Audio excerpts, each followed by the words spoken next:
ঢালিউডের একসময়ের জনপ্রিয় জুটি শাকিব খান ও অপু বিশ্বাস আবারও একসঙ্গে, তবে এবার সিনেমার পর্দায় নয়, বাস্তব জীবনের এক মজার মুহূর্তে। জানা গেছে, সম্প্রতি শাকিব খানের বাসায় গিয়ে নিজ হাতে রান্না করেছেন অপু বিশ্বাস। সূত্র জানায়, ছেলেকে নিয়ে শাকিবের বাড়িতে যান অপু। সেখানে ছেলের অনুরোধেই প্রাক্তন স্বামীর পছন্দের খাবার রান্না করেন তিনি।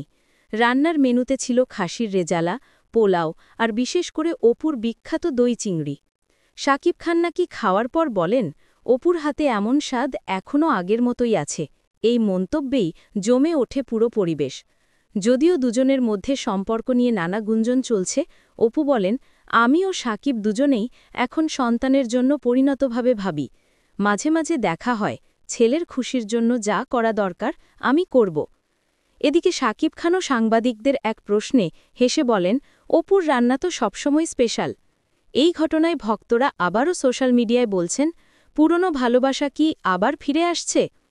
চলচ্চিত্রপাড়ায় এখন প্রশ্ন একটাই, শাকিব অপুর এই বন্ধুত্ব কি আবারও নতুন অধ্যায়ের সূচনা করবে?